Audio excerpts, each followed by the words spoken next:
is the neighborhood, and you are not welcome. That's why I need to be here.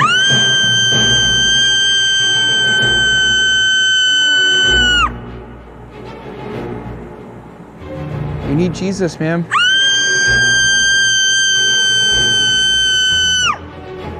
He can save you. He can give you a new heart. God can give you a new heart so that you love what God loves. No, that's irrational. Hello, everyone, and welcome to Honey Badger Radio. My name is Brian. I'm here with Allison, and this is another episode of The Dating Show. The Dating Show. The Dating Show. Yes, and today we have a special treat for you guys. We're going to be looking at another one of these advice columns, and this one comes from our friends over at Slate. Advice how to destroy your relationship from Slate. Yeah, basically. It's almost like they don't want people to be happy and together. So yeah, we're gonna be looking at that. Maybe prepare your brain. You know what? Maybe these takes are so big brained that we're not able to conceive of them because we think that maybe, like, you know, common sense and consideration for your partner and a desire to actually want to be around people that you like, and not drive them away. That's a smooth brain take. Maybe Crazy we're just talk. not. Yeah, it's not as intellectually highbrow as exploring like all of the things that are literally the antithesis or potentially the antithesis of a healthy relationship. Because you know, maybe Slate wants you to be miserable. Slate, Yeah, well, this is basically how to be miserable. How to ruin your relationships and end up dying alone. Yeah, You just know, like the people who work here. Just like the people who work at Slate. Yeah. All right. So, yeah, maybe I'll get into a little bit of business before bidness. We'll do the bidness. yeah, do the business. Okay. So I think the best way to approach the super chat issue is just send chats through whatever platform you're watching us through. So if you're on YouTube, send the super chat through YouTube. If you're on Rumble, send them through Rumble. And if you want to make sure that we get the full benefit of whatever amount you want to send through, then go to feedthebadger.com/just-the-tip. So that's feedthebadger.com/just-the-tip. And one of the benefits of going there is to make sure that whatever you send us, it won't be seen by the payment processors, so that they won't access it. They won't put it through their little algorithms, because I've had people send me stuff through PayPal, and PayPal's like, this sounds seditious. I think we better take a closer look at what's going on here.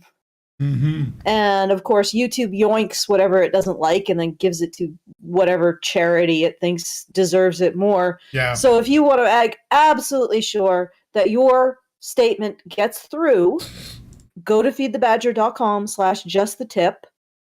It won't be seen by anybody but us, because it doesn't go through the payment processor. It doesn't go through a platform. It just goes to us.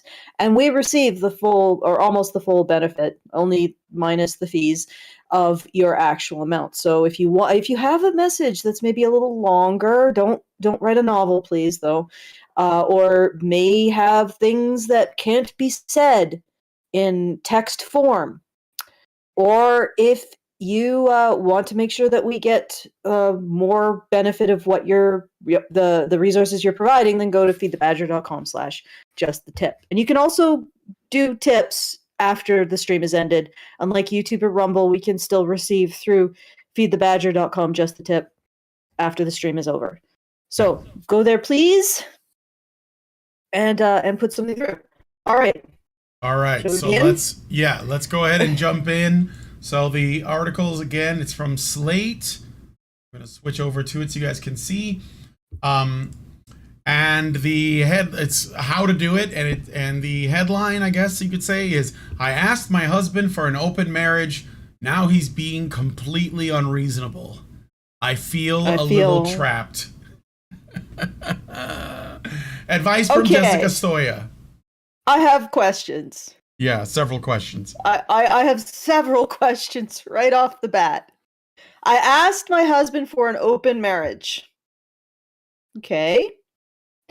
So you made an unbelievably huge imposition on your husband, and he's the one who's being unreasonable in response. I have a serious skepticism here. I don't know about you, Brian. I'm having some skepticisms here. Yeah.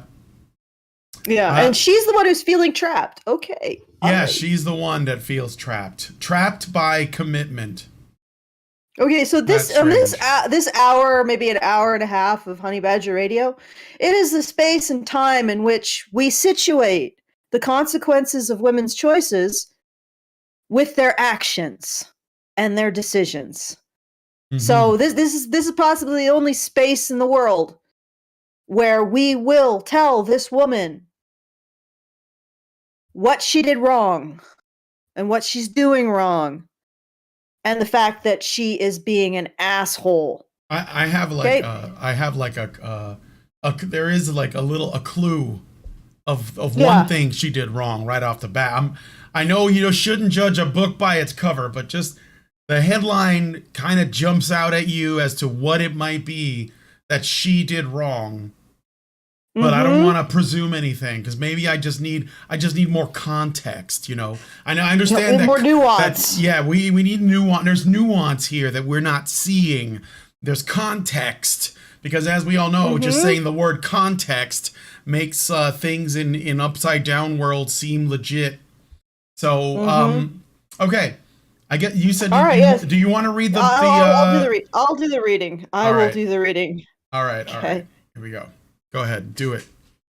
Okay, how to do it is Slate's sex advice column. Have a question and want to ruin your sex life entirely? Send it to Stoya and Rich here.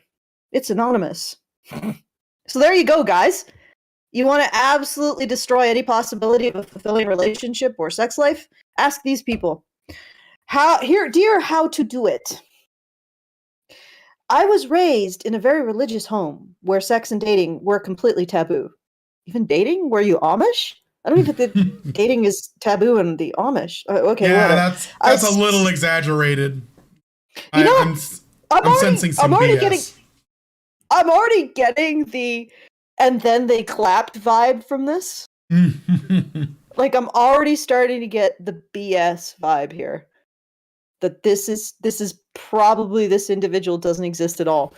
All right, I say this is actually a statement about certain people's desires for how they want to structure their community and their faith and their lives.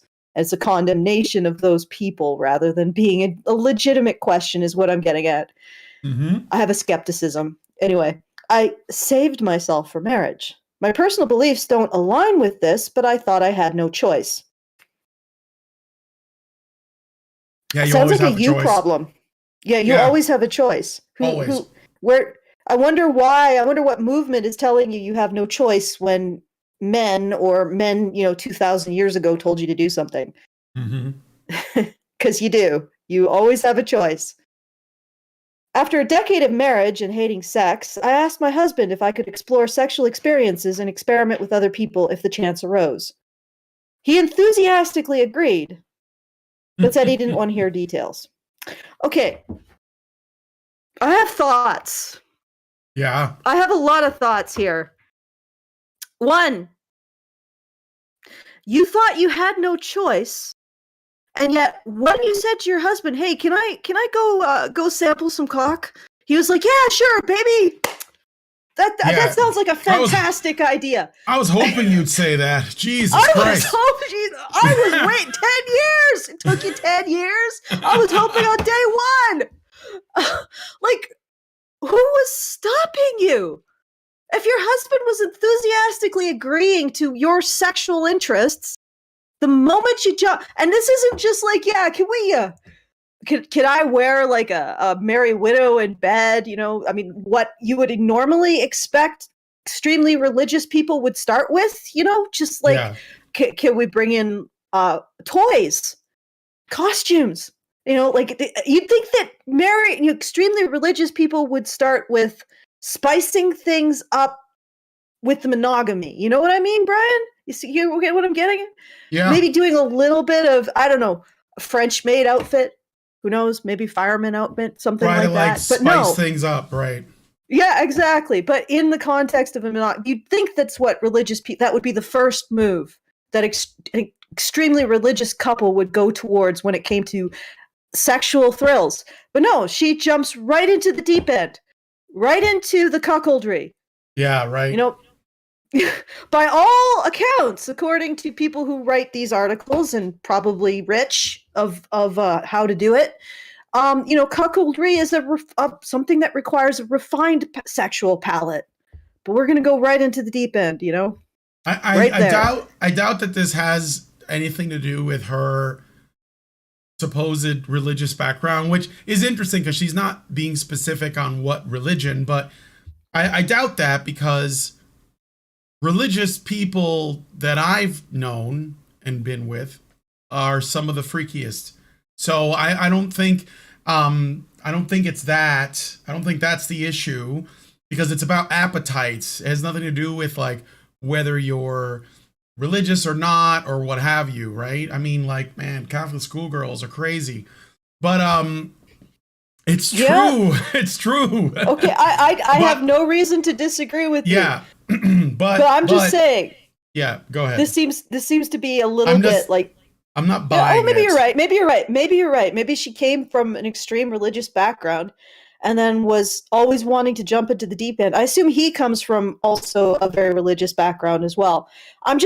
The reason why I point this out is she says that she has no choice.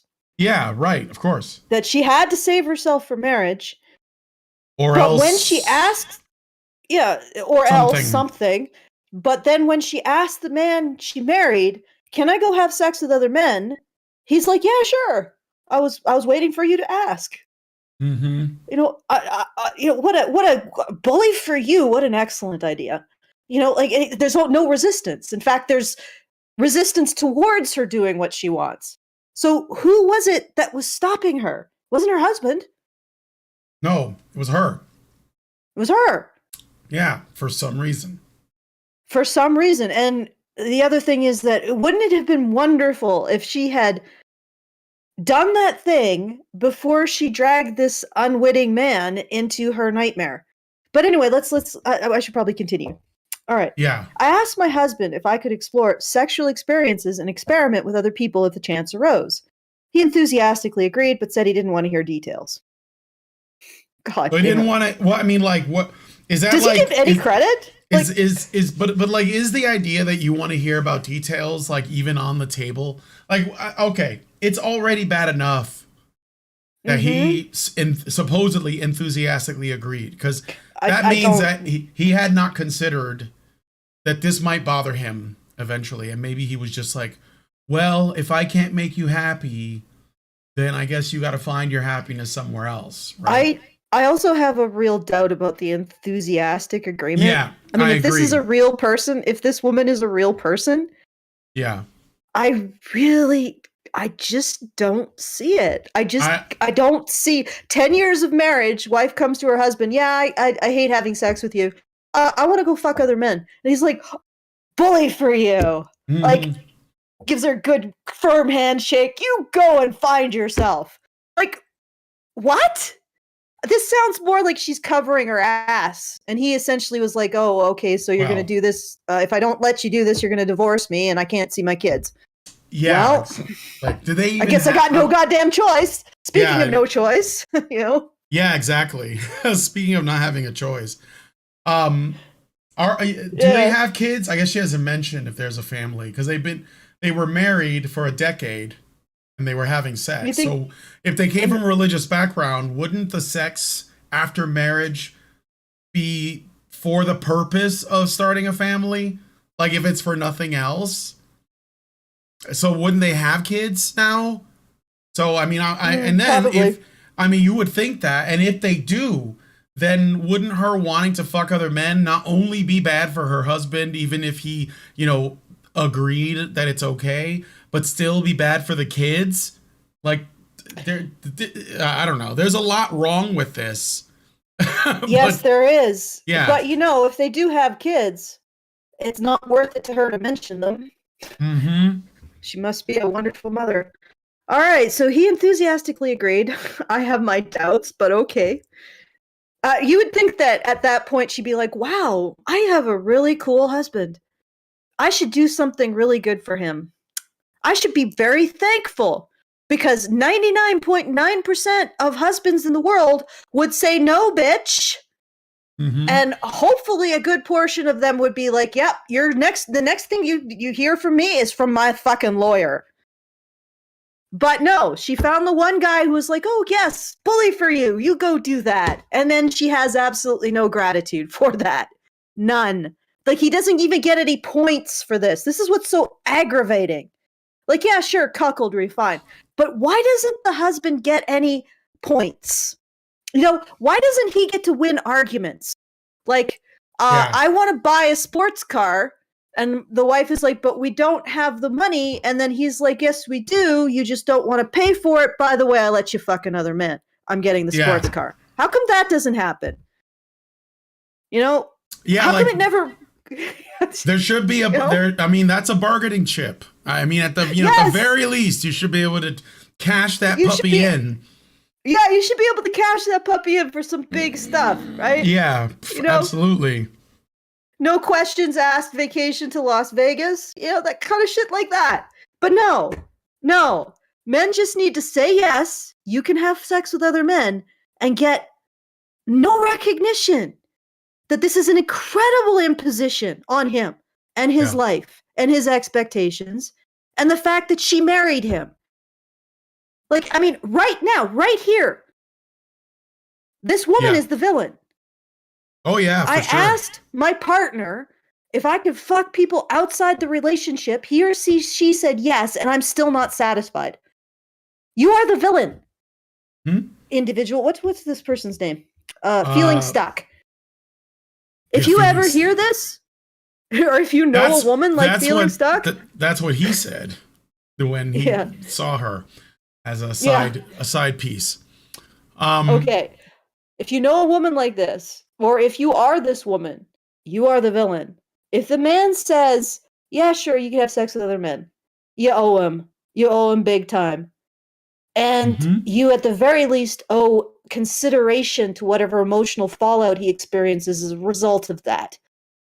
Oh, God. Anyway, but let's continue. A few months later, he said he didn't want to hear all the details.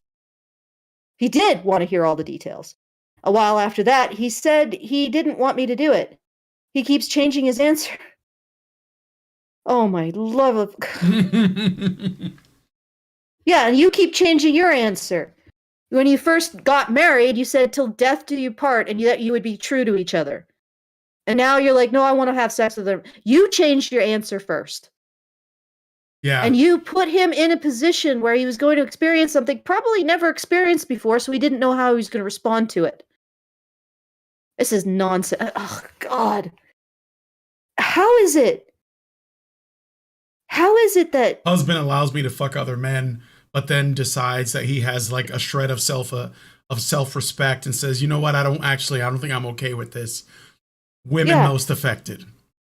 Yeah, he keeps changing his answer. I can change the rules of the agreement. Pray I don't change them further if I'm the woman. But if he's like, I said that I was okay with it, I'm finding out that I'm not okay with you having sex with other men. Oh, he's changing the terms of the agreement. That's not fair. He's the abuser. He's the bad one. Ugh. And then Slate supports this because Slate supports the destruction of relationships. Slate wants women to die alone, miserable, bored, afraid, starving, dying of some horrible disease. They want the worst for you, ladies. The worst. That's why they encourage you to make the worst decisions. At this point, a sane person would be like, okay, I gotta put the brakes on. I mean, even people who talk about polyamory say that you go at the speed of the person who is the least comfortable with the situation. So you would be, if you actually understood, at least I'm not part of the community, but I understand how some aspects of BDSM work and some aspects of polyamory work, they explicitly say you go at the speed of the slowest person in the group. And your husband is the slowest person. He wants you to go slower or even stop so he can understand what's happening, probably because he values you and his relationship to you far more than you value him or your relationship to him. And you are violating that. Yeah. I'm not trying to cheat. I just feel like I lack any basis for having enjoyable sex. And it seems everyone I know who enjoys sex has tried a few things with a few people before getting to know their preferences. The result has been that I'm not in the mood for sex at all, but he still badgers me for it daily. I've told him that he needs sex so badly, he's welcome to an open marriage. He says he refuses to have sex with anyone but me. I feel a little trapped, and I'm always wondering, am I being wrong here? Yes!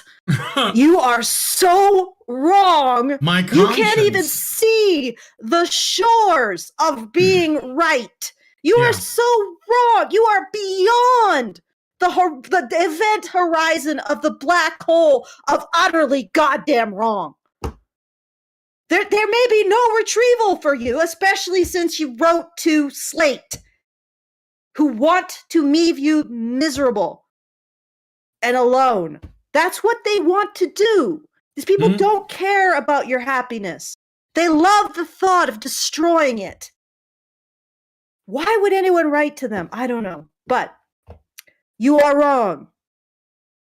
1, you go at the speed of the slowest member. Your husband does not want to go at this speed, so you slow down to go to his speed. And you give him reassurance if you really want this. I mean, and I'm also wondering about her side pieces too. What do these guys think about this situation? I don't know. Ugh. Well, they probably. I mean, like, I don't know how far along into this she's gone. Like, did she say that she slept with other men yet, or is she just like, available to other men, but none have approached her? What if she's not really attractive? What if she's with this man, but she's wondering, well, I think it sounds like, and this is if I take what she's saying at face value, she's thinking, maybe I could do better. And it's not really about like, staying married to this guy while trying out other men, but about staying with this guy while benefiting from his income and everything else until she meets a man who has more potential, and then she'll just appreciate over to that guy, which is possible too. So yeah, that's one of the reasons why guys should not accept a deal like this. Yeah, because for sure. It's not. Women don't do polyamory. They don't do it. Like, maybe you might find a really, really cool, cool woman and that woman would actually be concerned about your experience and be like, okay, we need to go at your pace, not my pace, your pace. So this is not that woman. Women are more likely to be putting in place their next option. Not understanding that these are relationships, and you're not going to end up leaving your main relationship for one of your side pieces. Yeah. So that is a big problem. And it's what I've seen. In this case, what I want to point out is she has bad sex, and it's not a you thing. It's not her thing. It's a him thing. That's why she's solving it by getting a new man, right? Yeah. Well, that's what it sounds like. But then, that's why I was saying, like, what if she's the problem here? What if his, he clearly has a sex drive, according to her. So it's not like he's not able, like, to deliver. And sex isn't like it's not brain science. It's not rocket surgery. Like it's not like rocket surgery. People think that like people think that being like, a good lay, you have to like study fucking charts and, you know, get like handbooks and watch a lot of porn and practice on like dummies. Like, no, it's not like, you know, it doesn't even have like as much training as CPR. Just pay attention to your partner. That's it. See what they're responding to that you think is making them happier, and then what isn't. I mean, it's in our nature. Like, we already have all the equipment we need to do it. It's not, I'm sorry, but people who think that it's like some kind of like, you know, fucking get good Dark Souls skill set, like it's just not. Now, if there is a person in the encounter that isn't doing anything, that's the only thing you can do wrong in sex, is lie there and starfish. You know, that's like, just don't be at all enthusiastic. That's the only thing really that you can do wrong. Aside from that, the only issue that could come up is compatibility. Like, some women are cavernous and some men are small. That happens, but like, you can work, even with that, you can work around it. And I don't like that. It's weird because we get we're in this like society where sex is like this, it's been made into this overly complex, you know, skill-based meritocracy. It's like the only place where there's actual meritocracy. And it's like, no, but that's not true. Like, you know, like, just because, like, I don't know, porn stars like Mia Malkova, who can like do yoga and like flip their vaginas backwards and shit, just because they exist doesn't mean fucking them is any better. Like, at the end of the day, you're pleasing yourself, and hopefully they are pleased in the process. But it's not like you have to be fucking Riley Reid to give a good blowjob and like take her lessons. Just care about your partner's pleasure and do what you can for them. That's it. It's not that hard. It's not. All right. You know, we should read their advice because it's gobstocking. Oh yeah. Well, we got through. Okay, yeah, let's do the advice. Do you want me to do it? Advice. Okay. Okay. I can finish it. I mean, you're absolutely right. Like, it's like sexuality is about the feeling, the emotion, and your care for your partner. And she's turning this into some kind of, I don't know, like, I got to go take a course on auto mechanics to understand how to fix my sex. I don't know. Like, it's just too much craziness. And it's worse because, you know, she's also screwing the guy who's teaching her. All right. So this is what Slate has to say. Dear Stuck, daily badgering for sex is a big red flag. Oh my God. Oh my God. Oh my God. Oh my God. Wanting to be closer to you is a red flag. Slate just jumped over a Chinese New Year's parade full of red flags to find this. Daily badgering for sex is a big red flag. So this man can't ask his wife for sex daily because he wants to have sex, but she can ask him, "Oh, can I have other men?" Like, is there any proportionality here? Like, does that exist in your universe? All right. You feel trapped because you are trapped. Oh my God. Watch how they wind out the destruction of this relationship. Yeah. He told you one thing, changed it again, and now seems to expect you to suddenly be happy with the sex you previously hated. Okay. A reasonable solution for him, since he refuses to have sex with other partners, would be to develop a robust masturbation routine. Does he have one? Ugh. You know that I don't. Who the fuck writes this?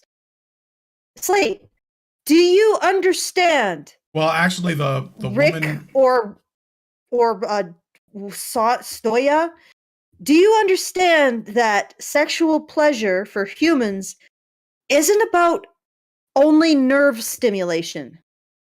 Yeah. Presumably, this woman he married, he loves. And he wants to have an emotionally intimate encounter with someone he loves. Okay? That's what he wants. He probably doesn't just want his nerves stimulated by his hand or some random thought that he picks up somewhere. Mm. This is actually behavior that is appropriate. Like, do you get what I'm saying, Brian? Him wanting to have sex with his wife is the way it's supposed to be, because he wants to have sex in a loving relationship, or presumably loving relationship, with a companion he has spent 10 years with. This is the way sex is supposed to be. This is what you're supposed to want. What she wants is fucked up. But he's a good enough guy to accommodate how fucked up she is and how abusive she's being, and still want to have sex with her. Like, honestly, if you are married to Ms. Stuck, I would suggest you need to start looking into a divorce lawyer. And also make sure that you have evidence of her infidelity. I don't know, you might live in a state, if you're both like religious, where that actually matters in terms of establishing child support and child custody. And if you do, I don't know if there are still states that matters, but I think there might be. And if you're in one, you might be in luck. So document the fact that she's having sex with other men, call a lawyer, get the process started. Because you're the one being abused. Yeah. In all of this. The fact that this man is, and I'm no doubt she's exaggerating the issue of badgering. But even if he's asking once a day, that's not a red flag. Yep. Is he pushing it on her? I assume that she would be saying if he was pushing it on her. So I assume he isn't. So he's just asking. God damn. It sounds like your situation has gone completely off the rails. Oh, no shit, Slate. Because she's chosen to derail it. I'm wondering if your husband was raised in a similarly sexually repressed environment, and if some of his behavior is coming from the internalized idea that all couples should be a closed pair. Yeah, it's such a ridiculous notion. It's such a ridiculous notion. Okay. It takes a lot of emotional maturity to maintain a relationship in a polyamorous situation. I'm not saying it can't be done. And I'm not saying there are people who can't do it.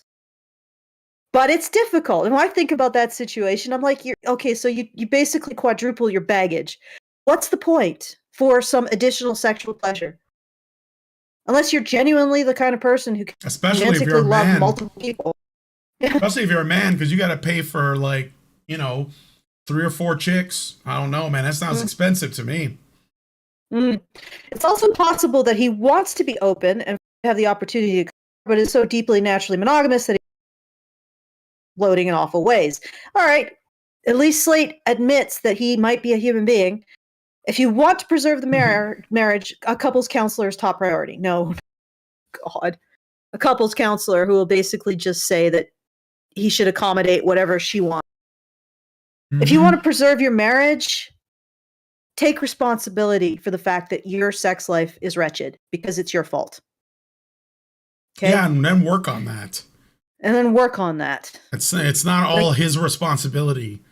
Maybe you need to figure out yourself. Yeah, figure out yourself. Why don't you get a robust masturbation? Yeah, why wasn't that the first? Exactly. Like, how do you know what your own libido is? By the way, the person who answers these questions, her name is Jessica Stoya. Right? She's a former porn star. So I don't know if that means retired or if they ever actually retire, but she was a porn star. So naturally, Slate hired her as an advice columnist on relationships and sex. And I guess she really understands alternative relationship. Well, yeah, nothing. So badgering for sex is enough of a red flag, and more so if this behavior was the prior discussions about relationship. Take stock of the situation. Is your husband demanding and erratic about relationship? Oh, and here we go into the parent to essentially destroy whatever this woman has. If you feel unsafe, husband, wife, can I go fuck other men? Husband, yes, you go do that. Go girl, go girl. Later on, finds out he's just not completely okay with it. Still wants to have a sexual relationship with his wife. Maybe asks a couple times a week. Oh my God, he's an abuser. This is ridiculous. Yep. This person, Jessica Stoya, is ridiculous. And her advice is ridiculous.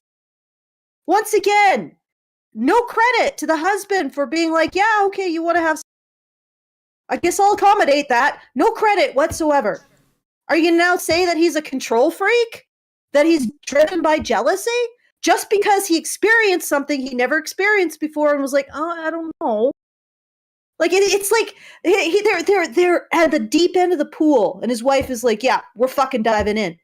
Go, get in there, pussy. And he dives in, and he's like, I don't know if I can swim. And she's like, get in and stay in! Yeah. And he's the one that's abusive.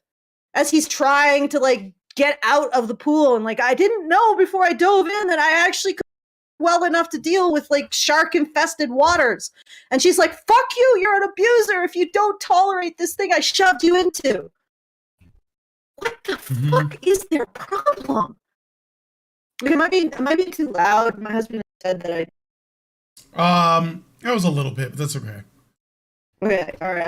I'm trying to dial back the infuriation, but holy shit, this infuriates me. Yeah. Because literally this woman has shoved her husband into a situation that is extremely stressful. And before he knew what the situation was, he had to consent to it, and he can't change his mind. So he's got to just flail in the deep end. Because if he changes his mind, he's an abuser and a control freak, even though he didn't know what it was like until he got into it. So he didn't know if he could swim until he was swimming or trying to swim. She insists on this, and she insists on ignoring his discomfort. Yep. And his desire to get out again and be like, okay, I need to think about this. No, you can't think about that. You're an abuser if you go back on your word. Jesus Christ. Like, what is wrong with Jessica Stoya? And what is wrong with this woman who wrote in? All right, take stock of the situation. They're nihilists. Is your husband demanding and erratic about other? Well, don't you think she might be demanding and erratic at this point? Yeah, maybe. Like, if you talk to people who do polyamory, she should have said, okay, I want to do this, but we'll go at your speed. So if you feel uncomfortable, we will go backwards. Like, this doesn't even reflect the ethical behavior of people in different types of sexual arrangements. Like, Jessica Stoya isn't even reflecting the ethics of polyamorous relationships. She should have said, we'll go at your speed. If you have a problem with it, we go back. We go back to the side of the pool. You know, we get out of the pool and we think about it and we talk about it. And she should have also said, what will make this comfortable for you? And he could have said, I need to still have a sexual relationship with you. You can't just stop that. Okay? Because he has the right. He has the right to demand things from her. And that's the big thing about this. Jessica Stoya apparently thinks husbands have no right to demand anything from their wives, and that is not true. Yeah. If you are part of a relationship, he had every right to say, I won't be comfortable if you stop having sex with me. Okay? And anyone who is ethical, who engages in polyamory ethically, understands exactly what I'm saying. He has a right to tell her what will make him comfortable. She is the one who's shoving him in the deep end. She has the obligation to make sure he's comfortable with it. And if he's not comfortable with it, to pull them back out again and say, I'm going to wait until you are comfortable with it. Or she ends her relationship with him. This is unbelievably toxic advice. And if I were part of a polyamory community, I would be writing Jessica Stoya and saying, what the fuck is this?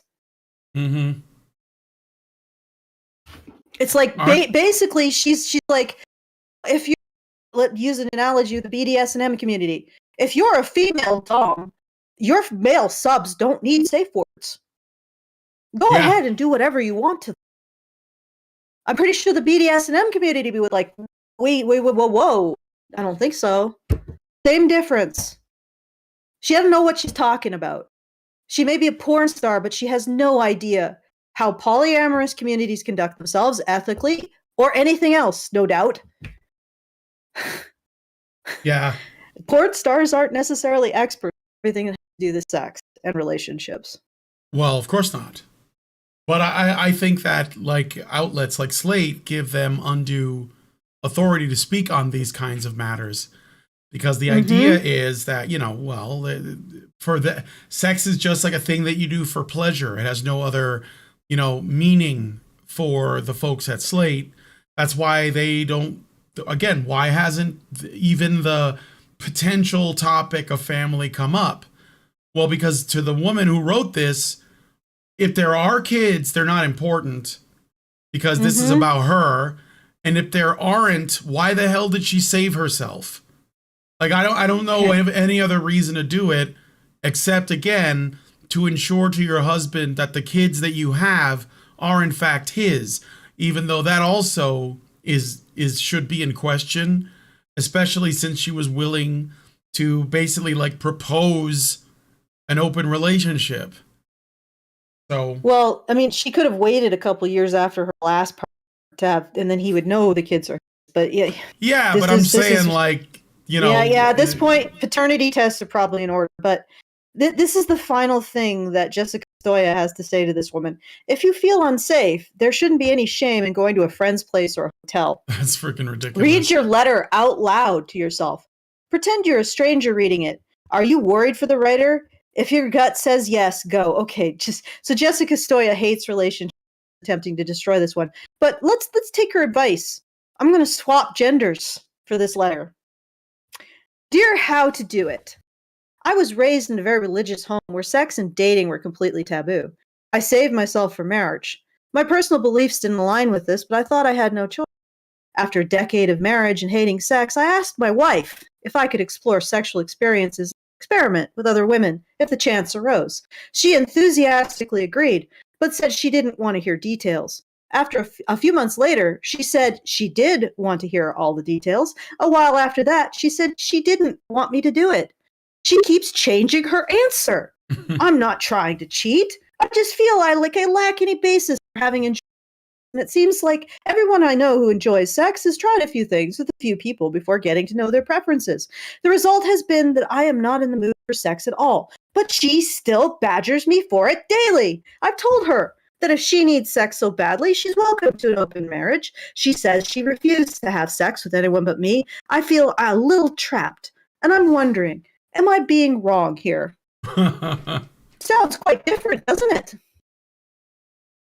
Well, not to me, but I'm sure to normies that might listen. Yeah. Oh, I mean, where my brain went right to like, well, if you reverse the genders, but I'm at the point now where I don't even like do that. I just say, well, this bitch is wrong, and then that's it. You know, it's like it becomes it's a lot easier once you have like a non-gendered view on ethics and morality and agency. Yeah. So yeah. But it's like you're like, okay, dude. Yeah, you got some problems. Yeah. Your wife is okay with you having sex with women, but still wants to have a relationship, sexual intimacy. And you just want to cut it off completely. That I think you needed to negotiate a bit more with her before you threw her in the deep end. Right? She becomes a lot more woman who still wants to have a sexual relationship with her husband. Yeah, I'm not having sex with you anymore. You gained some weight after the third kid, a little porky, not interested. They start to not sympathize with him and sympathize a lot more with her, even though she might be badgering him or asking him for sex daily. Or maybe that she didn't know what it would be like to watch her husband go off with a gorgeous woman and be like, hey, you go take care of the kids. I'm going to shut up this girl. Mm-hmm. And she's like, oh, wow, I don't actually feel very good. Maybe we could pull back a bit. And he's like, no, you're abusive. I can't believe it. I threw you in the deep end and you're not swimming and it's your abusive to ask to come out. Can you, what did Jessica Stoya say that was acceptable behavior? Probably not. Nope. No. And that's the frustrating thing about these. They have no ability to question how deeply gendered their assumptions about reality are. As they talk about being okay with gender fluidity and the nth billion genders, I'm like, you can't even get out of a gendered expectation of ethics and agency. Like, you're stuck there, like a fly in amber, and you can't move. And you're talking about recognizing 1,000 genders? No, you only recognize 2. That's it. And you only recognize 2 on such a fundamentally psychological level that you can't even recognize women's agency or expectations of ethics when applied to women. It's like, it's hilarious. These people are entrenched in gender, in 2 genders. They can't even see the androgyny of ethics and agency that we see. And I know that sounds weird, but we are looking at this behavior and we are seeing it in the same way that we would see it if a man did it. Mm-hmm. Because ultimately, ethics and responsibility are not gendered. At least I don't think they are, to a certain degree. No, they shouldn't be. I mean, that's what I'm saying. Like, once you learn how to apply that, for me, it's automatic, right? So if I hear about something a woman wants or what she's proposing, I don't consider that she's a woman. I just look at what it is that she's saying, and then I decide, is this ethical or unethical? Is this, selfishness or what, right? And the gender doesn't matter to me. I don't, and I think it's because I've been doing this show for as long as we have that I can I just tune that out automatically. In fact, if a woman tries to invoke her gender as a part of why she's doing something, I'm more likely to be more hostile towards whatever her position is by virtue of the fact that she's basing at least part of it, even if I like her final conclusion, on the fact that she's a woman. And I will push back just on that. So say a woman takes a position that I agree with, that I like on something, it doesn't matter what. And then she starts telling me that the reason why is because she's a woman. I'm going to be hostile towards her, in that regard, even though we agree. But I'm basically going to get on her ass for saying, well, you basically by saying you being a woman has nothing to do with whether or not this is right or wrong. And you need to abandon that thinking, because the reason is because I naturally think that's where women's instinct or impulse to only support things that are in their own self-interest because they are women comes from. And that has to be nipped in the bud as far as I'm concerned. So yeah, I mean, I don't just have a genderless or gender neutral response. But if a woman takes a position because she's a woman and tells me, that actually makes me more likely to, because I mean, look, if a man did it, I would do the same. But the fact is, men don't do that because it wouldn't benefit them. Men can't say, well, because I'm a man, I feel this way, because no one's going to say, oh, good for you. Look, he's a man. He's speaking about being a man. That doesn't benefit men. So what happens is that men, they have to make a case for the thing that they support or endorse. And that case has to be genderless, or it has to be framed so that it actually supports women. And then people care. So, I won't do it. It's like somebody saying, or a man saying, and then my makes this right. Yeah. It's like, yeah, even if he is right, even logically, the fact that he's saying, and my fist makes it right. See, no, wait. Yeah, no, exactly. Yeah, that's not, exactly. no. This makes me, I'm right because I'm a woman. No. You mean you're right because you have this particular social force and weaponry. No. We're going to think about that a little. I actually noticed that this goes on and on and on.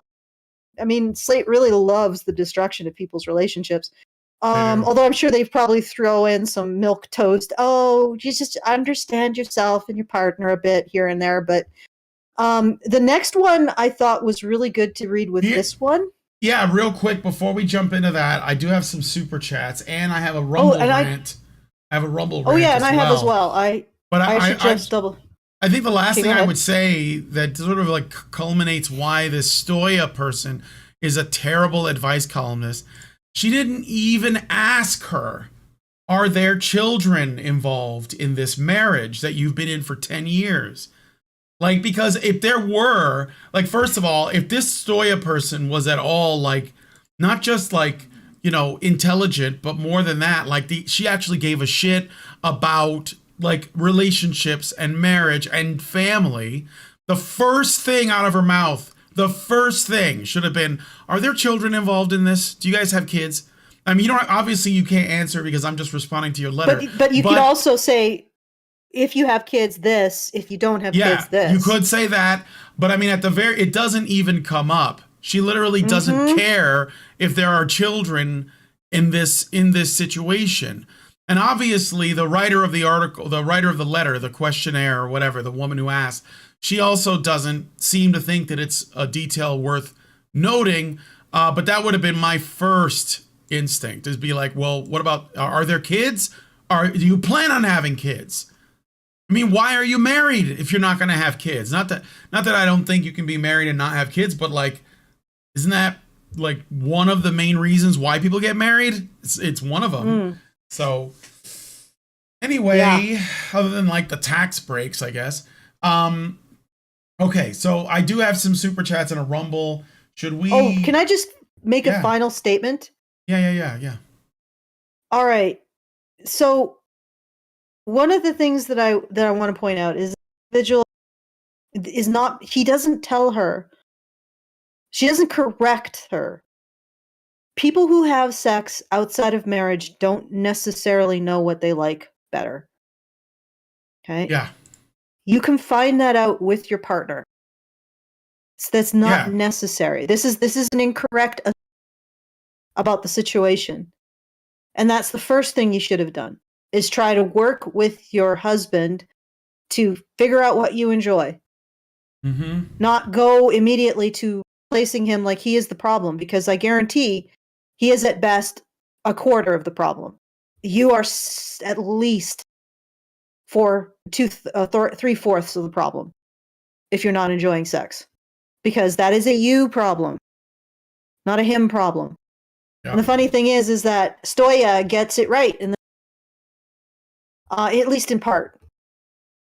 Although, I mean, gets it right. She's doing what she understands, which is giving men agency. I swear to God, these people there are 15 billion gender binary.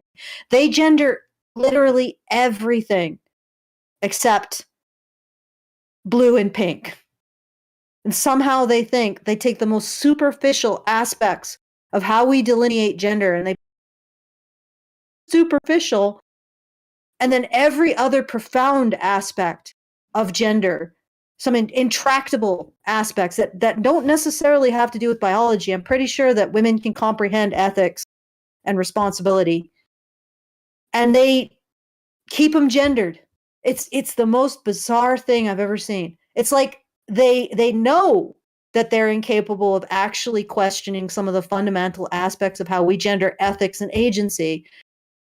But that would be difficult, so let's just complain about pink and blue. Ugh. Yep. It's lame. You're lame, Jessica Stoya. You are lame. Do the super chats, and I've also got something to read as well. All right.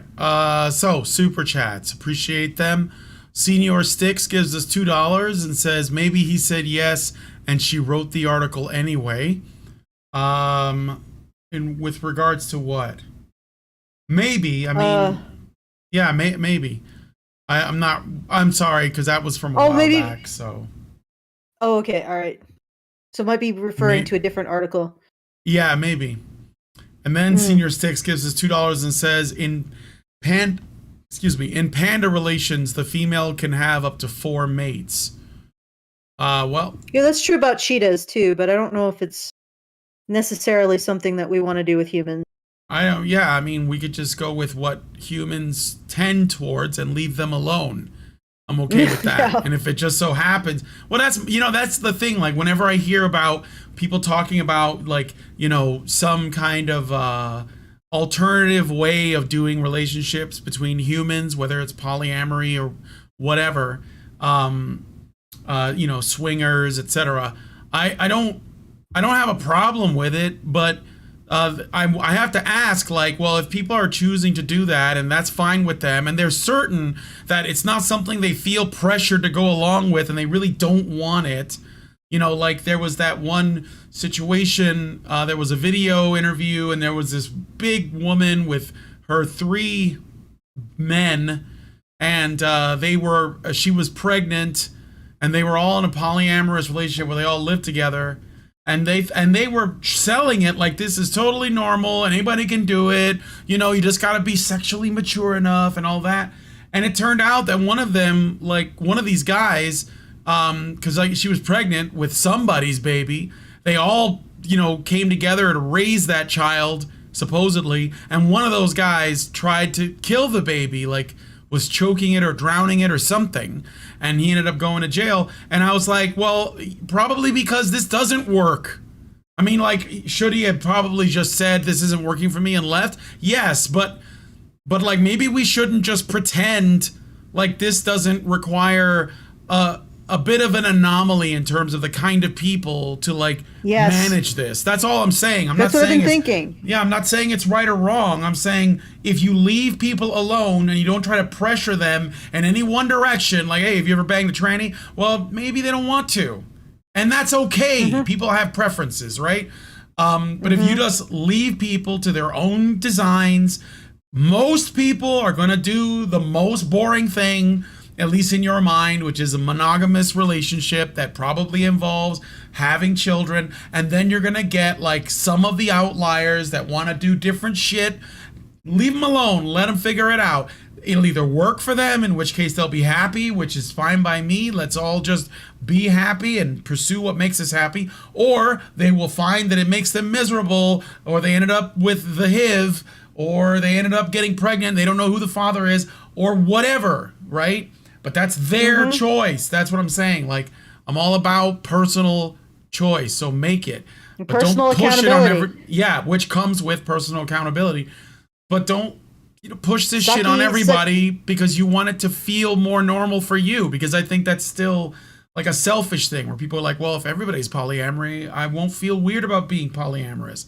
Well, why do you? I don't think polyamorous people actually really push this. And I think a lot of them will be like, what the hell is this woman talking about in the context of this? Yeah, I don't think that that's normal. I think that mostly it's like young. They're really pushing getting away from identifying with who are you going to if there aren't men. Like seriously, I don't think they've thought that far ahead. Yeah. We don't believe in the gender dichotomy, but toxic masculinity is a thing. But anyway, the point is that people should they should be able to arrange their lives in the way that they want, but they are also accountable for the consequences of that. And they should know that often the best way to have a good outcome when you're no longer young and pretty is to have a life with one person, to pursue a long-term relationship, because you aren't necessarily going to have a whole bunch of sexual opportunities forever. And maybe you won't necessarily want them over just having somebody you've spent your life with and can talk about all of the adventures you have when you're old. Yeah.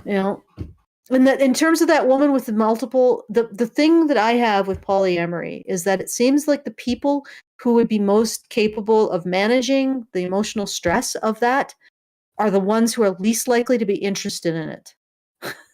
Yeah. So, and I'm not saying that's not possible for there to be some people who embody both, but I think they might be rare. And obviously, a lot of crazy people get either desperate enough for, if they're a man, to accept 1/10 of a woman, or they have a great hunger for more than one person, and that hunger is usually driven by something that they're missing in their childhood, which Yeah. probably be better just to address the pain than pull people into something that might blow up. But let's get to the All right, I got should another. Well, I got a Rumble rant because I didn't. Sometimes I miss these, and I really don't want to miss them because we want people to send us stuff through Rumble. So Zeranx gives us $5. Thank you, Zeranx. And he says, my thinking is too many people have all the sex they want before the marriage that they run out of things to do after they've been married for a while. Might be another reason we're encouraged to wait. Could be that. I think that as you get older, like sex is just less exciting. And I think anyway, like you just find you get pleasure out of other things, right? The emotional part of the sexual experience starts to take like a front row seat, and the physical stimulation is there, you know, and it's still good, but it's like it's kind of a, you know, background player. Like eventually I'm gonna be like, I'm 48, I'm gonna be 50 in a couple years. I'm probably still like able to, you know, get down, but like when I get into my late 50s, I'm probably just not gonna have the libido, you know, and I'm probably not gonna have the interest. And that doesn't mean that I've done everything, because there's shit I won't do, like shit, for example.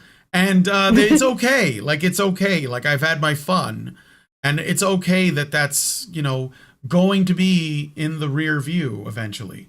So I mean, yeah, I can see where you're coming from, but like if you're in your 20s, man, you feel like you can just go forever. But once you, like, you know, as you get older, you're gonna find that sex itself is just, I mean, you know, it's nice, but it's got to be more. There's got to be more of an emotional. There's a joke that comes investment. to mind. What's the joke? Okay, so an 80-year-old man, his friends hire him a prostitute for his 80th birthday, and the prostitute comes to him, and she's like, she leans over him, and she's, are you ready for some super sex? And he says, I think I'll take the soup.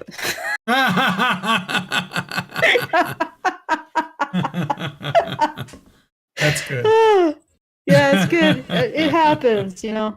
Yeah. All right. You slow down as you get older. You also slow down. Well, you have your priorities shift too, though. It's not just that. It's not just like, it's companionship, right? Yeah, right. You want it always ends up coming down to that. Like it's companionship. Yeah. All right. So we got a message from JF. I'm going to say, I don't want to say anything more. I want to dox you. I'll say JFI is the first 3 letters of your email.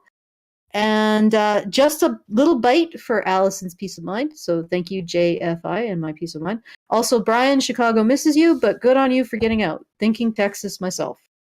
Oh, cool. Thank you. Yeah, Brian went to Virginia, and Virginia would you like to know quietly being based. Yeah. Just quietly, just going along and being based. So yeah, thanks for that. He gave us $25, so thank you. And if you would like to join him, once again, that's feedthebadger.com/justthetip. You will, when you send us a message that way, it doesn't anybody's little censorship bubble. It just goes directly to us, and so does the moolah. So once again, that's feedthebadger.com/justthetip. You can do it during the show. You can do it after the show. If you do it in between shows, I will endeavor to read what you have sent me on the next show that I am on. And I will try to figure out a way to make sure that you guys can send stuff during shows that I am not on, because we don't all have access to feedthebadger.com. Yeah. The financial stuff. Anyway, so that's feedthebadger.com/justtip. And we going on to the next one? Yeah, we can. JoJo's like all in Driving my you shit. nuts? He's in my shit right now because I think he's expecting me to feed him. Right? You want to eat? Well, just give me a little bit of time. I'll take care of it after the show. Okay. So let's go to the next question then. Sorry, JoJo. Just relax. Okay. So this is another letter, and it's interesting because it sounds like it's related to the first letter, right? Mm-hmm. All right. Yeah. You want me to go? I can. Oh, you're gonna go. I thought this. Yeah, I'll do it because it's like a man. You take this one. All right. Oh, no, it's a woman. It's a woman. Oh, it's another woman. Okay. Dear How to Do It, I very recently started seeing someone new. Kissing him is fantastic. He's so sweet, kind, attentive, complimentary, and seems to communicate really well. I just feel so comfortable and safe around him, which, especially since I finally got out of a long-term abusive relationship last year, this is a pretty big deal. Last night, that's a red flag. JoJo's badgering you. Does he badger you every day for food? I think you're in a relationship with an abusive dog there, Ryan. All right. I should probably, maybe you should read. I'm gonna feed the dog so that he leaves me alone. Yeah. Will you be able to hear? Will you be able to hear what I'm reading? Yeah, I'll be able to hear. Okay. Right. I'm just gonna mute myself really quick. Okay. Just last night was the first time we went home together, and after a little while, he confessed that he didn't have sex if that's what I was hoping for, because he was absolutely terrified. I learned that his last relationship, which was a long one, left him feeling incredibly sexually insecure. And outside of sex, what he's told me about, it has a lot of red flags for abusive behavior from her towards him. He feels that he drove her away by being so terrible, and as a result, he's clearly just so nervous and in his own head. In our very short time together, he's been great. The way he touches me is so sensual, soft, and empathic. Oh, God. And when we did fool around a bit, it felt fantastic. He's such a great kisser. He doesn't seem to have any issues staying hard, and he made me feel so good about my own insecurities. I tried to do the same with him, but he said that unfortunately he finds it hard to believe me, acknowledging that this is a him problem, not a me problem. So how do I help this beautiful, sexy person feel good with me and with himself again? I told him I don't expect him to perform for me, that there's no pressure, just the two of us enjoying our bodies together, and that I love being with him and being close to him. I feel that this is something that might take some time and communication. But do you have any tips in the meantime? Or things to keep in mind that could be helpful? Okay to move slow. Are you there, Brian? Okay, I will just keep commentary though. The first thing I note is that it's okay to move slow when we're talking about this situation, but when we're talking about opening up a 10-year monogamous relationship to other men, when the man is like, I didn't going to affect me as much as I did, he is the one in the wrong. Now, I'm just curious how the algebra in all of this falls out, because it doesn't seem to be really adding up to me. All right. But the other thing I wanted to note. So, did you hear what I said? I was unfortunately I wouldn't hear it from the other room, but I go ahead and continue with. I'll paraphrase. Point. So essentially, this woman is in a relationship with a man who is a good kisser, but is unable to have sex with her because he had a abusive relationship in the past, and that woman made him feel like he wasn't capable of having, like he was a bad sexual partner, like which I find really lover. Like he's a bad lover, which I find hilarious in conjunction first advice letter in which this woman accuses her husband of basically being bad in bed, which is why she needs to go and have sex with other men. So it's almost like we're now hearing the fallout of the less than savory individual first letter, and regarded her husband as being bad in bed. Mm-hmm. So she's talking about how to deal with this guy and his insecurities about sexuality. And they're also talking about how his insecurities about sexuality are a him problem. And yet, nowhere in the first letter did Jessica, is it Jessica? Stoya? Did she say to Stoya. Did she say to this woman, the fact that you are having problems sexually is a you problem in many cases? Mm-hmm. So this guy's sexual problems are a him problem, but her sexual problems are a him problem as well, which is why it makes sense to Jessica and this woman to remove her husband from the and go find other men. Ridiculous. Mm-hmm. I mean, if Jessica was consistent, she would say to this woman, well, maybe his inability to have sex with you is a you problem, and he just needs another woman. So you haven't read her advice yet, have you? I thought you were still reading through. No. I'm just saying. Okay. I that would make sense, which is why I'm expecting the opposite of that as the response. You do, you queen. That's basically like all of the advice columns ever. It's just that I should probably get into that. I should give myself a pseudonym, pretend to be a former porn star, and respond to advice columns for, The Guardian. I don't know, whoever doesn't have one yet. And all I will do is whenever I get a letter, and they're almost all women that send in letters because men, they don't believe that anyone gives a shit about their problems. So it's only women that send in letters and questions. And I'll just respond by saying, you do you, queen, and I'll make $1 million. That's it. That's like the answer to all questions. You do you, queen. Nobody can judge you. Only God can judge you.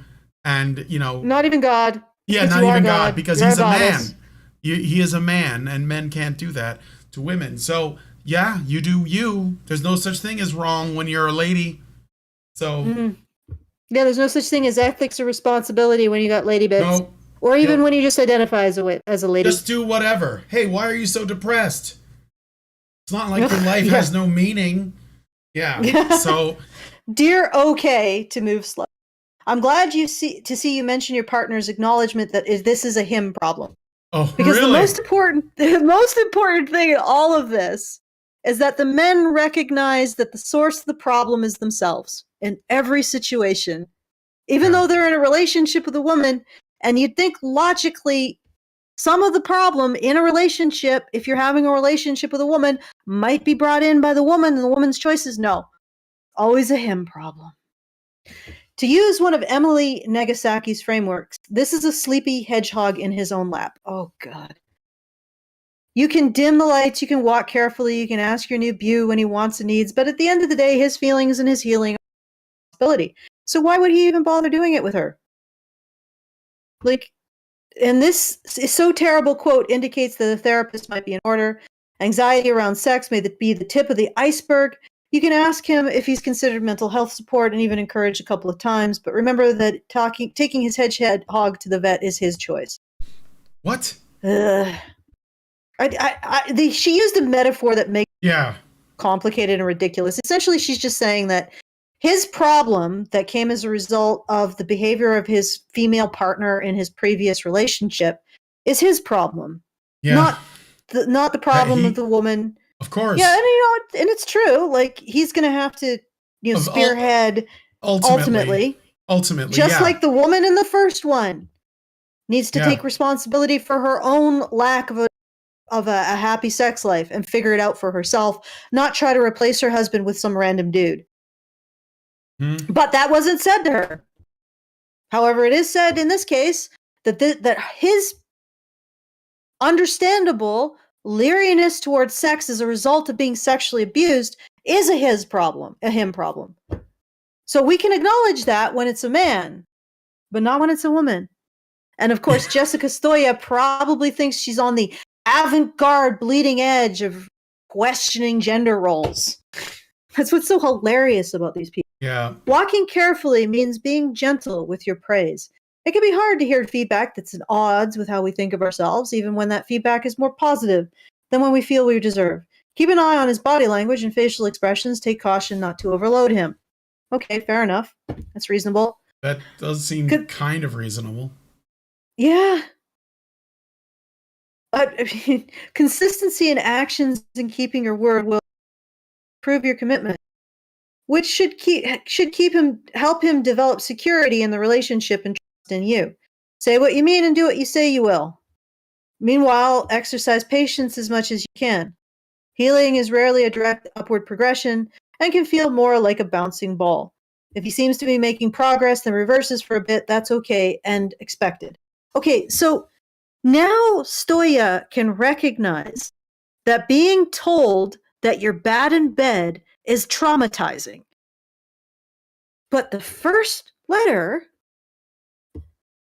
she never even made mention of the fact that the way that this whole thing seemed to progress, wife is like, yeah, I hate sex with you. I want to fuck other men.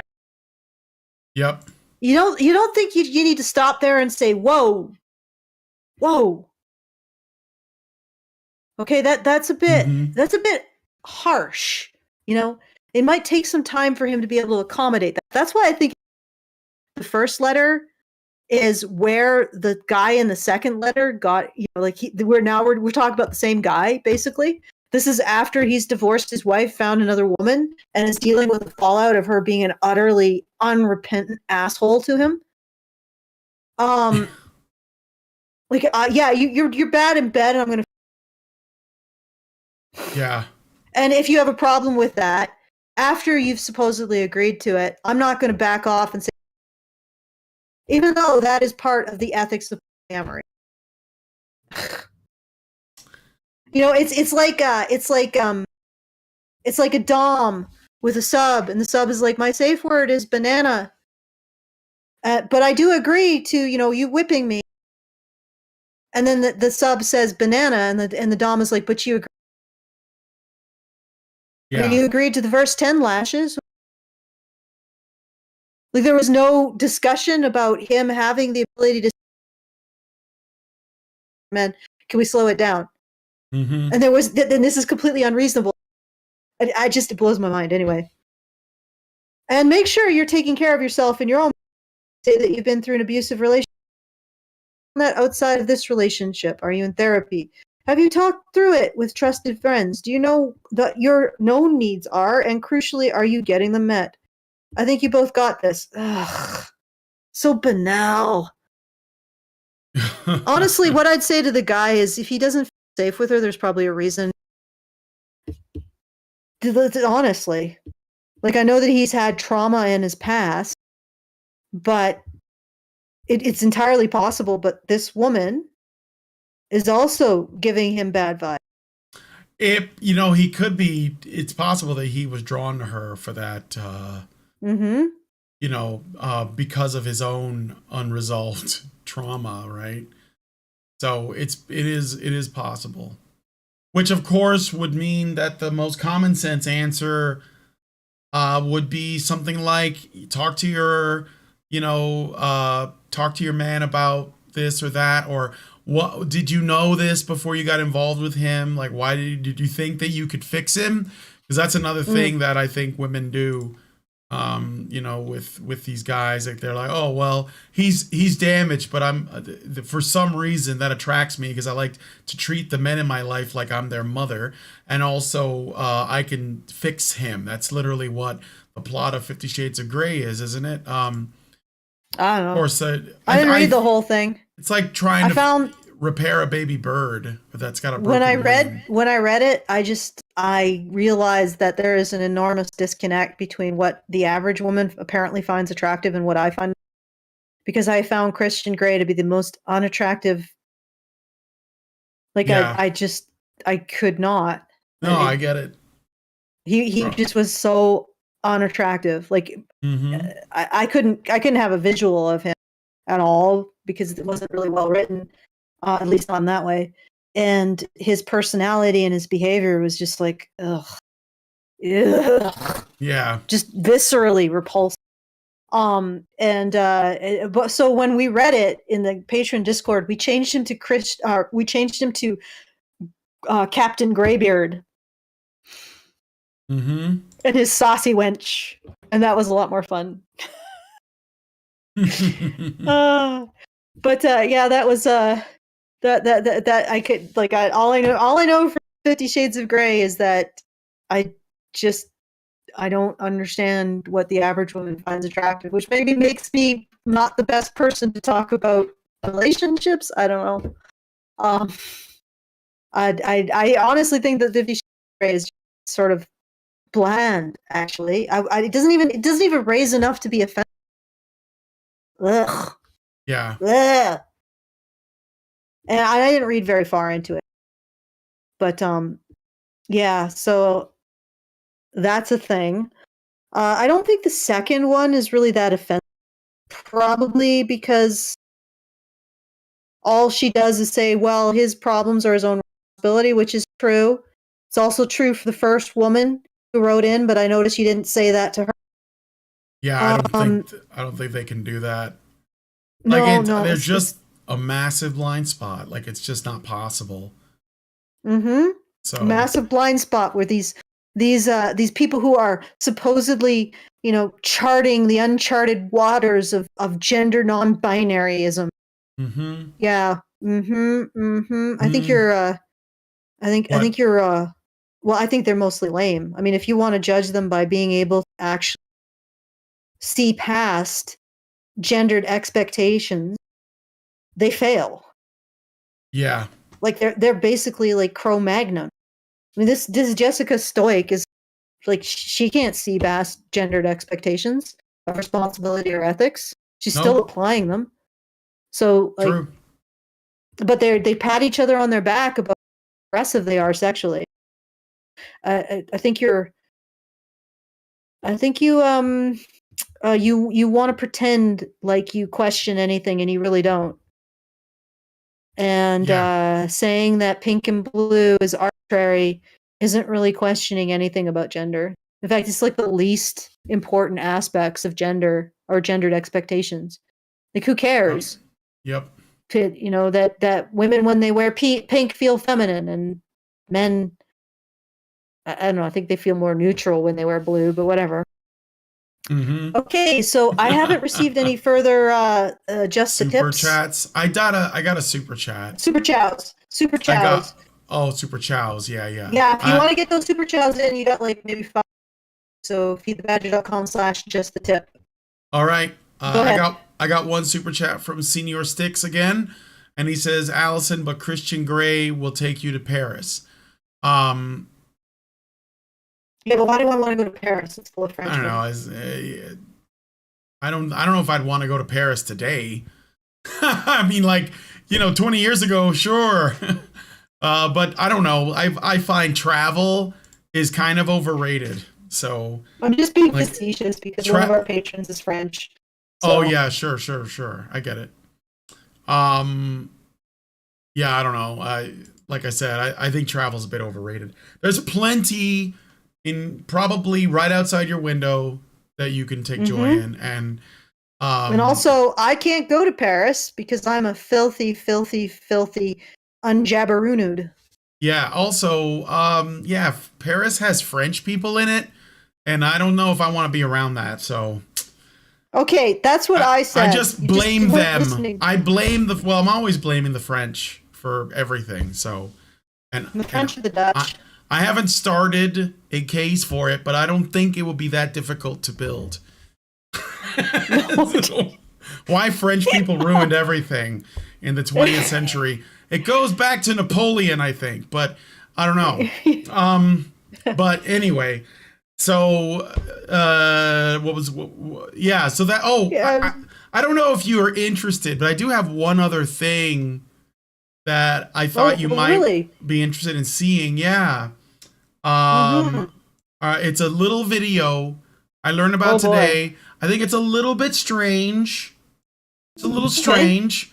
Let me share this. It's an educational video from a website or from a YouTube channel called amaze.org.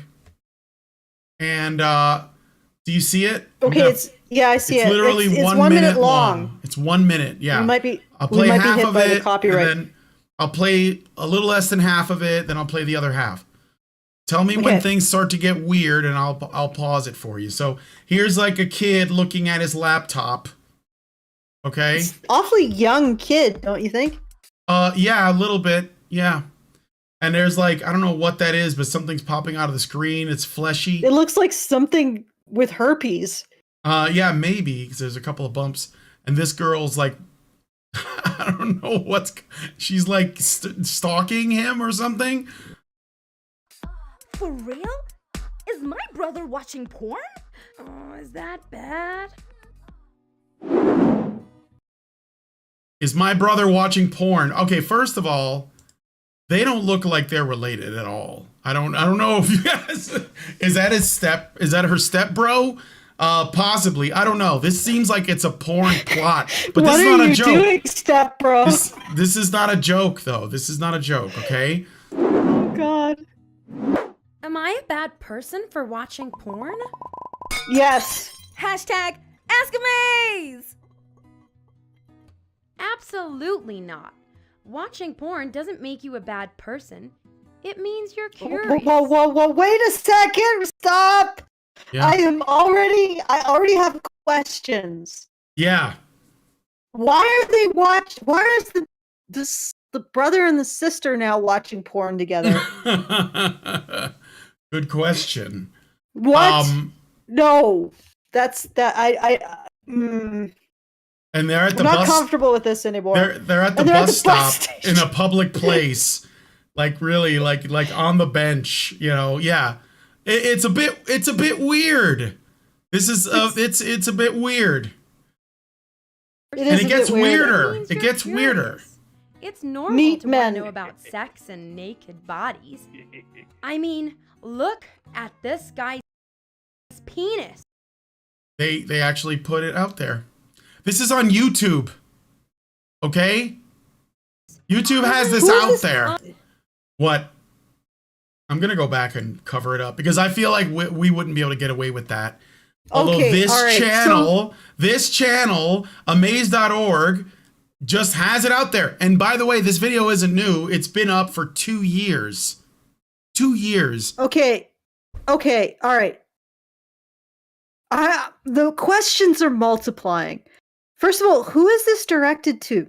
Good question, Allison. I don't know. Think about it.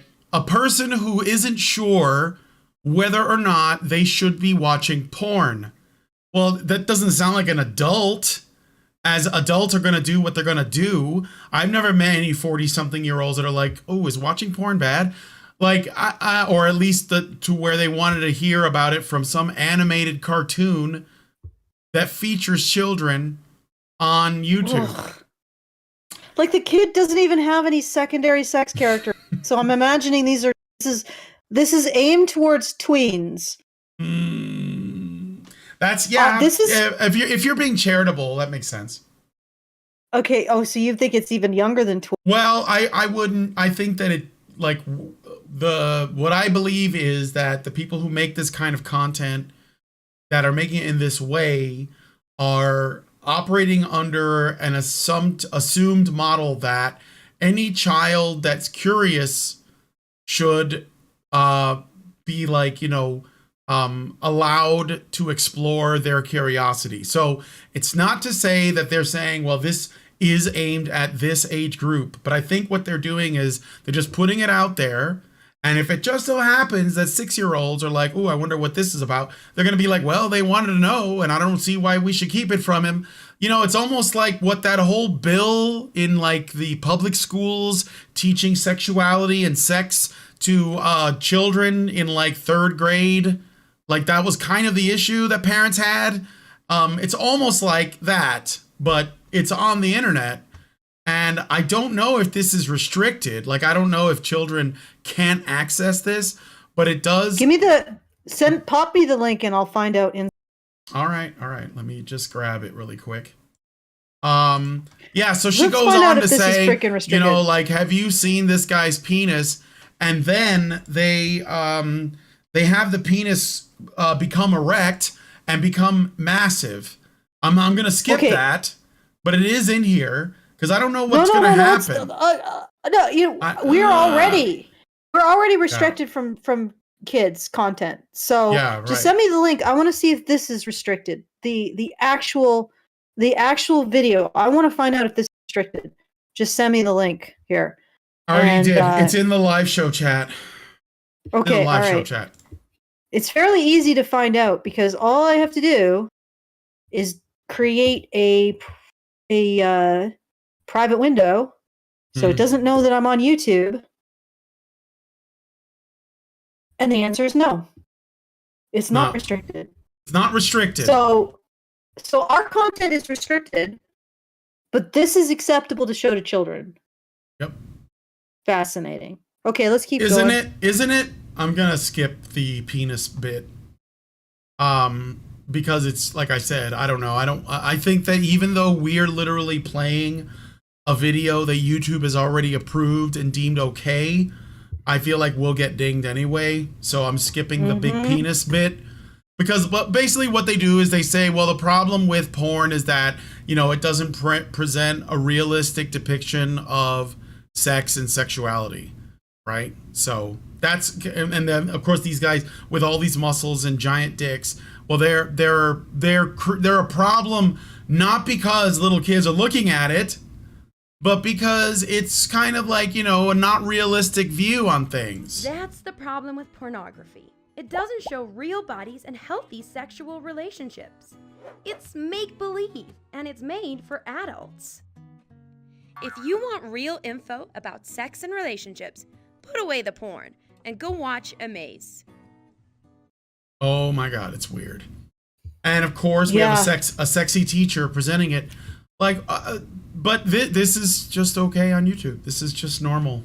There's nothing about this that's groomer behavior at all. So I just thought I would share. I just wanted to share. And also bear in mind, this is the thing that I think is, this hasn't all come out, and it certainly hasn't risen to the general consciousness of our population. But I want you to bear in mind that most of this kind of sex education stuff that is being pushed on young underage kids is happening through the schools. It's happening through these social media organizations that do these animations and things like that. It's fairly common, but a lot of it, and I would bet the majority of it, is being pushed by women. And no one is going to call that part out. In fact, they're probably not even going to make that link, because if the majority of teachers are pushing this stuff on their students, and it doesn't matter if they're public school kids, charter school kids, or even, Catholic school kids, although it's probably far more common in public schools because there's more of government involvement, and there's a lot more of them. Even though it's coming from those places, and we know that women dominate in education. They are the overwhelming majority of educators, something like over 80% of teachers, maybe more. And we know that there have been endless cases of women having sex with their students. And we know all that for sure. And that children are exposed to female authority as early as preschool. We know all that's going on. That's absolute, right? You can find endless videos of teachers that are coming out to their students about their sex, about their sexuality, about their partners. And it's not just because they're lesbian and they're looking for tolerance. It's usually because they're non-binary, or they have a kink or something. And they're basically telling these kids about it, which should probably not be the purview of schools. And women are dominating, even though those are all true. We even did a story on that camp where, these overweight feminist women encourage children to masturbate and touch themselves. No one's going to see or want to say anything about the gendered aspect of this. And yet, if we're going to talk about, let's say, the misbehaviors or the stuff that happened within the Catholic Church involving priests, or the Boy Scouts involving male camp counselors, but we completely ignore what women are doing in schools, well, that's how this thing gets this far. And not just far, but overt, they're just putting it out there. It's on YouTube, and YouTube is well, it's women. They're not going to hurt these kids. We're going to approve this, right? Okay, and yet, imagine, there's a huge counterexample of that, and that is female staff in juvenile detention. Yeah. They're responsible for the majority of the sexual abuse of underage boys or just inmates. Mm-hmm. And that's even though I got into an argument with a feminist professor over the fact, well, she said that it was okay because boys in these juvenile detention facilities get gifts sometimes, I guess, from these women who are preying on them. And how does she still have a job? But whatever, that's feminism for you. Yep. And it's a direct contradiction. Like, there are more boys being abused in like 2 years in juvenile detention facilities than have come forward in the 70 years of the church sexual abuse scandals. And we don't care because they're being abused by women. So guaranteed this is happening in schools too. And guaranteed a lot of the people, I would imagine, that push this kind of grooming behavior on kids in curriculums are themselves female sexual predators. And they're getting away with it. And I hate to say it, but traditionalists are complicit. Traditionalists are complicit in this because they give women's sexuality a pass that they do not give men's. And all of the crap that we see with men is downstream of the fact that we don't pay attention to it when women do it. Mm-hmm.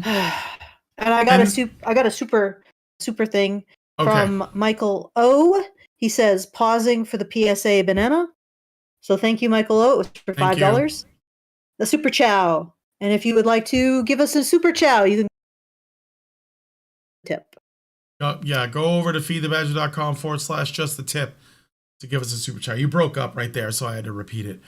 And I also noticed the guy's penis was circumcised, which was particularly ridiculous. Well, this is a feminist YouTube channel. It's one of these sex positive feminist ones, so that's another thing you should also bear in mind. How do I know that?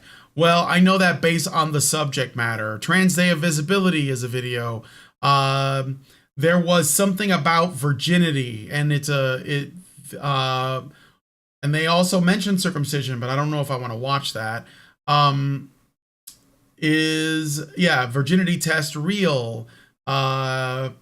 This is all feminist shit though. So this educational YouTube channel is coming at this from a feminist perspective. It's not just like, maybe someone just doesn't know what they're talking about. No, they're legitimately lying to us, because I don't believe that feminists are dumb. I know that they know what they're doing, and they don't think that they just don't think they're gonna get caught or anyone's gonna call them out. And so this is which just is basically true, because they're women. Yeah. Like they occupy in the realm of plausible deniability. Even traditionalists or call them to the mat. So traditionalists will live in a society that's downstream of the decisions of women. Full stop. They'll never actually get out of that. Not until they are willing to enter the space where we recognize female agency and the fact that female sexuality can be damaging, abusive, harmful, destructive, rapacious, violent. Yep. And we don't give women a pass. There are no passes here. There are no pussy passes here. They are revoked. All right. So I'll do one last check for the super chows, which you can do at feedthebadger.com/just-the-tip. I'll pop up, so it will take you there as well. Looks like we don't have any, so back to you, Brian. All right. I don't have any. Oh, I do have some super chats. Okay, so Richard Bier gives us $1.99 and says, is amaze.org owned by Disney by any chance? Well, Disney's not the only people involved with this kind of stuff. So it's basically like the norm for our media. YouTube is owned by Disney, I believe, but I could be wrong about that. Or there is some kind of link, but did you guys watch the video I played the other day about Nickelodeon? So, I mean, they're all getting on board because all of the women that have taken seats of authority by Me Tooing the men that used to run things have now taken over, and they're changing the content. So it's not just Disney. I don't even know if Disney's the worst offender. I know it's the one everyone talks about, but I don't know if they're the worst offender, because you should probably look into everything. You should look into Cartoon Network. You should look into Crunchyroll. You should look into Nickelodeon. You should look into PBS.org. They're feminist as fuck, and they make a lot of the content that children watch that we think is the safest. So I wouldn't just point the finger at Disney. It's not a company problem. It is a cultural problem. And everyone has the sickness. So, but thank you, Richard, for the super chat. Catherine Scully gives us $2 Canadian and puts an emoji. Is that like it looks like a baby chick with a cape or a duckling or something. And he's got a foot on a stool with a little green dude. Maybe that's a narwhal or a fish. I can't tell. But I appreciate it. Thank you so much, Catherine, for the super chat. I just wish I knew what those critters in the image are. All right. I think that's it. Yeah, nothing else, Allison. So maybe we should just wrap it up. Or yeah. All right. Okay. So All right. Once again, if you would like to get a tip, go to feedthebadger.com/justthetip. We'll be starting the monthly fundraiser shortly, but I'll announce that when it happens. And yeah, back to you, Brian. All right. So if you guys like this video, please smash that like button on YouTube or give us a +1 Rumble over on Rumble. And subscribe if you're not already subscribed to YouTube and Rumble. We'd appreciate that very much. Hit the bell for notifications so you know when our streams go live. And most importantly, leave us a comment. Let us know what you guys think about this. What do you think about this advice? What would you have said if you were the columnist? I guess you have to make a decision between keeping your job and making a lot of money but destroying people's relationships, or giving actual advice that's useful to people. And most importantly, please share this video, because sharing is caring. So thank you guys so much for coming on today's episode of the dating show. Yeah, that's right. And we will talk to you guys in the next video. Have a good one, everybody, and enjoy your weekend. Men's rights activists are machines, dude. Okay? They are literal machines. They are talking point machines. They are impossible to fucking deal with, especially if you have like a couple dudes who have good memory on top of that too. Holy shit, you're fucked.